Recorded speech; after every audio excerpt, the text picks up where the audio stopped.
Hi guys, welcome back to Tech with TJ. Today what I got for you is kind of a part 2 of our little home lab series I've been doing. Trying to put one video out maybe every month or so about this series.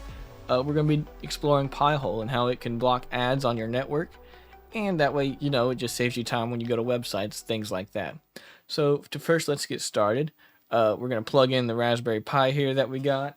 Let me get it for you. This is the Pi 5.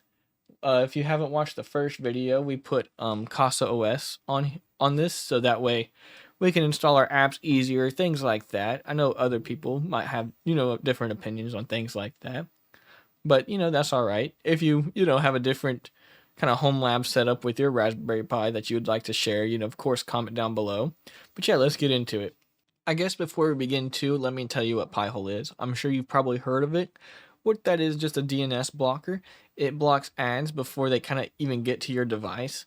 It's one setup only, so it works for all your devices that are connected to a network, which is pretty cool.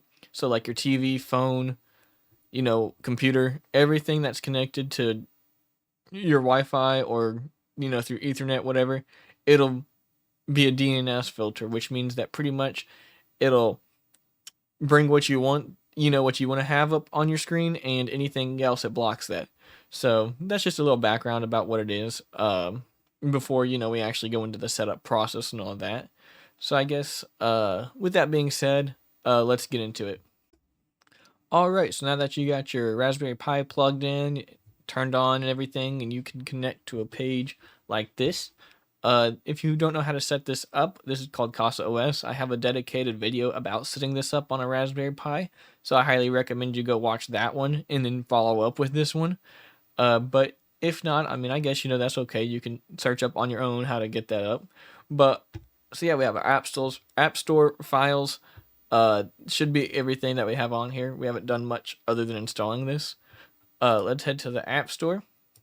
Now, if you just type in Pi, just Pi, you'll see these Pi-hole. I believe that this one right here is the one that you want. It says network-wide ad blocking, blah blah blah blah blah. You can read through all this. I'm not going to. But the key features here, I guess I can do this. Network-wide ad blocking, caching DNS queries to speed up browsing, things like that. It's very helpful. What's nice about CasaOS is that you can just click install, and we're installing it. So it's pretty simple. That's why I wanted to use CasaOS, because it's very easy for people to get into, and it doesn't require a lot of command line stuff or anything like that. So that's pretty cool. I'll just click that, continue in the background. So as you can see, it's still installing, so we'll wait for that to finish here. Alright, so now that that's done downloading, as you can see right here, we can click open. It brings us to this page. You're probably thinking like, oh, I didn't set up a password, or I don't know, what the password is. You click these three dots right here.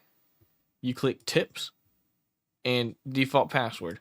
So I highly recommend, of course, changing the default password. Did I spell that right? Oh, no, I didn't. Well, if you can spell correctly, you should get into it. This is what it looks like. So here's where you can actually see everything. So you have total queries. These are your, all your clients, things like that. Block queries. So this is where you will see your ads blocked, the percentage blocked, and domain list. So you can manage your list. As you can see, there's just one right now. That's all right. You can add more lists, things like that, to block more ads. You can disable for however amount of time you want. You can do all kind of stuff, which is really cool. So here's your query log.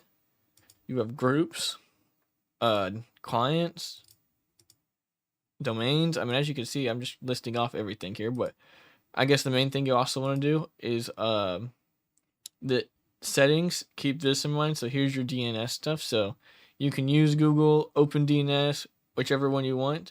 Later on, I'll show you guys how we can set up our own DNS, so that way we're not relying on Google or whoever else to handle our stuff. DHCP, you can have your own DHCP server, which is kind of cool. So you can do that if you want. I don't do that. I mainly use it for ad blocking, but if you want that, you can. In tools here, you'll see if anything goes wrong, it'll be in the diagnosis page. It'll show logs, things like that. Updating the gravity. This is if you have, like, if you add new list to it, you can click the update and it'll go through and add list. You got your network, interfaces. I mean, you got all kinds of stuff, so it's pretty cool. So speaking, I guess, now on those lists, if you just clicked manage list, it'll bring you to this page.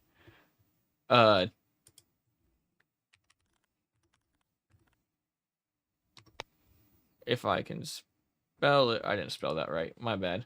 It's called Firebog. If you just type in this, it should be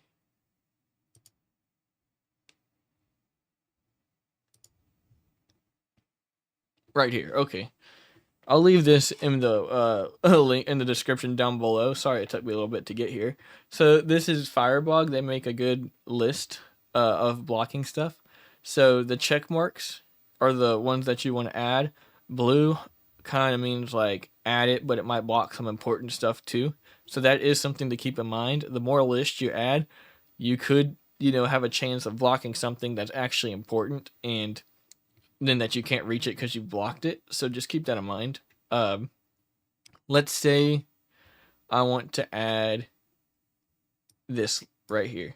So you just copy it, go back to here, in the URL, click that, click add list.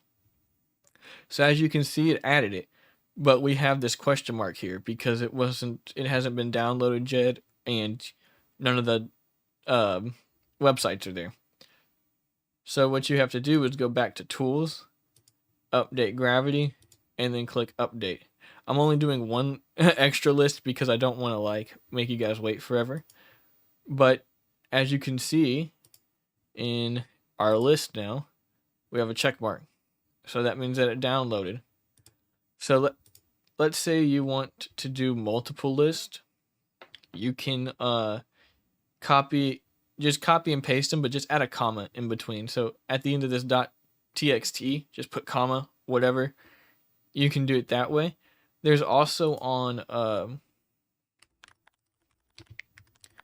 there's this pothole ad list generator that I found, which is kind of a cool idea. It's right here, which I'll also link. So this right here, you can block whatever you want. So let's say you want of course, like phishing. You want to make sure that that's checked. You want to make sure that scams are checked. Suspicious stuff is checked. Everything else, is kind of up to you. Let's say that you wanted to block gambling, or if for some reason you don't like WhatsApp, you can block that. Then all these lists here, you can just click copy all links. Successful. Come up to here, and then just click add to block list. And as you can see, we added a ton of lists here. I'm not going to update the gravity because that'll take forever. But it's a good way to get started. I don't recommend, trying to block everything. But I'll leave the links for those two websites down below, so that way you can, make it block a little bit more than what it normally does. But what I pretty much wanted to show today was just how to get this up and running on your network. Hopefully this video helped you guys get Pi-hole up. If it did, comment down below. Hopefully I can continue these series and teach you guys, some new things to do for your network and security wise. So if you guys have any suggestions for like the next episode, I guess, of this series, let me know down below. But anyways, thank you guys for watching. Comment down below and leave a like. and I'll see you in the next one.